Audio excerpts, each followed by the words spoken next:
اعوذ باللہ من الشیطان الرجیم بسم اللہ الرحمن الرحیم رب اشرح لی صدری ویسر لی امری واحلل عقدۃ من لسانی یفقہوا قولی۔ حضرات گرامی، آج جمعے کا دن ہے، مبارک دن، اور مہینہ ہے ذوالحج کا۔ تو ذوالحج کے بارے میں نے پہلے بھی عرض کیا ہے کہ یہ قربانی کا مہینہ ہے۔ تو اللہ تعالیٰ کی ذات نے سورۃ الکوثر میں بڑے پیارے انداز میں قربانی کو نریٹ کیا ہے، اس کو ڈیفائن کیا ہے، اس کو ایکسپلین کیا ہے۔ اللہ فرماتا ہے اِنَّا أَعْطَيْنَاكَ الْكَوْثَرَ، میں نے آپ کو عطا کیا بہت زیادہ کوثر، کثیر تعداد میں۔ اللہ تعالیٰ نے ہم لوگوں کو، مخاطب کون ہے؟ نبی پاک صلی اللہ علیہ وسلم۔ نبی پاک صلی اللہ علیہ وسلم مخاطب ہیں، تو ہم سب مخاطب ہیں، کیونکہ ہم ان کے پیچھے کھڑے ہیں امتی بن کے۔ تو حضرات اکرامی، اس امت کا یہ اعجاز ہے، اس کی یہ شان ہے کہ انبیاء کرام نے اس امت میں پیدا ہونے کی دعائیں مانگی اللہ تعالیٰ سے کہ یا اللہ پاک، ہمیں اس نبی پاک صلی اللہ علیہ وسلم کی امت سے پیدا فرما جنہوں نے بیت المقدس میں امامت کروائی، یعنی سب نبیوں کے امام۔ اب اس میں بڑے بڑے انبیاء کرام ہیں، جس میں حضرت آدم علیہ السلام، حضرت ابراہیم علیہ السلام، حضرت اسحاق علیہ السلام، بڑے بڑے نام ہیں، لیکن امامت کون فرما رہے ہیں؟ وہ ہیں آخر الزمان نبی پاک صلی اللہ علیہ وسلم۔ ہمارے جیسے گناہ گاروں کو، لیکن خوش قسمت ہم کہیں گے اپنے آپ کو کہ وہ ہمیں لیڈ کر رہے ہیں، وہ ہمارے رسول ہیں، آخری رسول ہیں، آخری نبی ہیں۔ تو حضرات اکرامی، میں بات کر رہا تھا قربانی کی، تو ہمیں خطاب کیسے فرمایا گیا قرآن پاک کے ذریعے سے اللہ تعالیٰ نے کہ اِنَّا أَعْطَيْنَاكَ الْكَوْثَرَ، ہم نے آپ کو عطا فرمایا کثیر تعداد میں رحمتیں، نعمتیں کثیر۔ اور اس کے علاوہ حوض کوثر بھی آپ اس کو لے سکتے ہیں کہ جب قیامت کے دن کسی کو پانی کی بوند نہیں ملے گی، تو اس وقت حسنین کریمین جو کہ سردار ہیں جنت کے، وہ آپ کو حوض کوثر پہ پانی پیش کریں گے۔ تو یہ بھی ایک بہت بڑی رحمت ہے اللہ تعالیٰ کی جو اس امت پہ ہے۔ حضرات اکرامی، ہم جتنا شکر ادا کریں اتنا ہی کم ہے، لیکن ساتھ کیا فرمایا؟ فَصَلِّ لِرَبِّكَ وَانْحَرْ، کہ اپنے رب کی نماز پڑھو، صلوات پڑھو، یعنی آپ کو اس کے بدلے میں جو اللہ تعالیٰ نے پہلے ذکر کیا اِنَّا أَعْطَيْنَاكَ الْكَوْثَرَ، بے شک میں نے آپ کو عطا فرمایا کوثر، اِنَّا أَعْطَيْنَاكَ الْكَوْثَرَ۔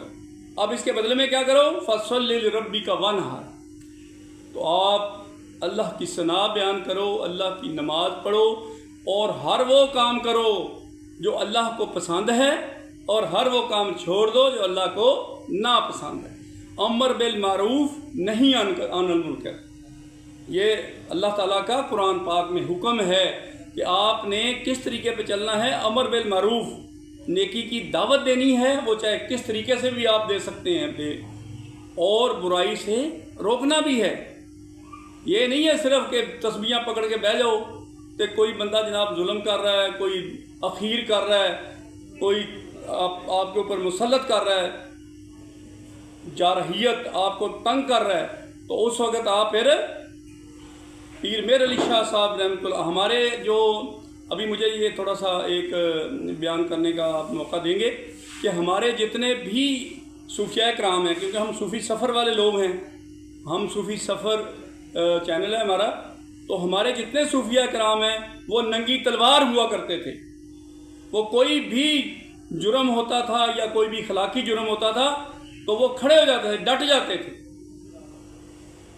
اس کے علاوہ جو بھی جابر قسم کے لوگ مسلط ہو جاتے تھے، چاہے وہ محلے میں ہو، چاہے وہ گلی میں ہو، چاہے وہ صوبے میں ہو، تو وہ ان کو روکتے تھے۔ اللہ ان کے ساتھ ہوتا تھا، وہ ان کو روکتے تھے۔ جب اللہ ساتھ ہو تو پھر ڈر کس چیز کا؟ حضرات گرامی، اس چینل پہ آج سورۃ حج کے موقع پر، اور حج اور قربانی ساتھ ساتھ ہیں، حج ہوتا ہی نہیں ہے جب تک قربانی آپ نہ دیں، اور قربانی اصل میں بہت بڑی فلسفی ہے، جس طرح یہ انا تو کل کوثر فصلی لربک وانحر، نماز کے ساتھ قربانی کا ذکر کیا گیا ہے، تو نماز نہیں چھوڑنی۔ تو ہم اب آپ کو اخلاقیات کے بارے میں جو ریکویسٹ کریں گے کہ آپ نے کسی کا دل نہیں دکھانا، اور کسی بھی بھوکے کو اگر آپ دیکھتے ہیں تو اپنے کپڑے اتار کے اس کو چائے دے دیں۔ آپ کے پاس 2 جوڑے ہیں، ایک اس کو دے دیں۔ اگر بھوکا ہے تو اگر آپ کے پاس 2 روٹیاں ہیں تو 1 روٹی اس کو دے دیں۔ اس طرح ہر محتاج کو، ہر بھوکے کو، ہر بیمار کو، اگر آپ کے پاس توفیق ہے تو آپ کسی بیمار کا علاج کروا دیں۔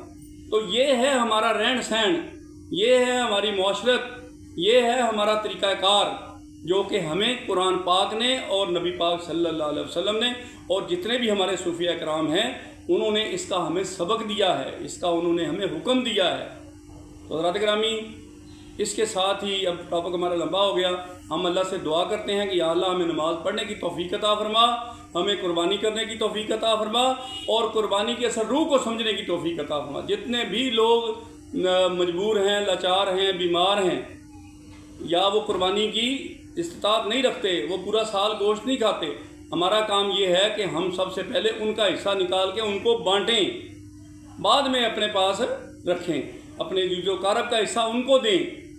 یہ نہیں ہے کہ ان کو اٹھا کے سری دے دیں، پائے دے دیں، نہیں، آپ اس کی تقسیم اس طریقے سے بیٹھ کے کریں کہ ہر چیز جو ہے وہ اکٹھی کر لیں، اس کے بعد اس کے حصے کریں۔ تو حضرات گرامی، اس میں بتانے کی ضرورت ہمیں نہیں ہے، لیکن عموماً جو کچھ ہم دیکھ رہے ہیں، جو کچھ ہو رہا ہے، ہم بے حس ہو گئے ہیں، ہمیں سمجھ نہیں آتی، ہم اپنی ہمیں پڑی ہوئی ہے کہ میرا کیا بنے گا اگر میں یہ سارا گوشت ان کو دے دوں گا تو میرا کیا بنے گا۔ سارا سال ہم لوگ کھاتے ہیں۔ حضرات گرامی، پھر بھی اللہ تعالیٰ نے ہمارے اوپر رحم کیا ہے، ورنہ بنی اسرائیل کی طرح اگر ہمیں حکم ہو جاتا، بنی اسرائیل کا پتہ ہے نا کہ کس طریقے سے اللہ تعالیٰ ان کو پابند کر دیتا تھا۔ تو حضرات گرامی، یہ وہ امت ہے جس کو اللہ تعالیٰ کی ذات نے اتنا زیادہ مجبور نہیں کیا جتنا پہلی امتوں کو اللہ تعالیٰ کرتا تھا۔ روزے بھی آسان، نماز بھی آسان، ہمارے لیے ہر کام وہ آسان کر دیا گیا ہے جو فطرت میں ہے، خلاف فطرت نہیں ہے۔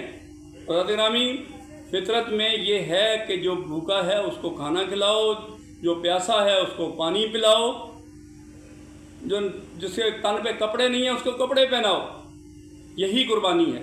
تو اس کے ساتھ ہی ہم اللہ سے دعا کرتے ہیں کہ یا اللہ ہمیں اس پہ عمل کرنے کی توفیق عطا فرما۔ وآخر دعوانا الحمدللہ رب العالمین۔ اللہ حافظ۔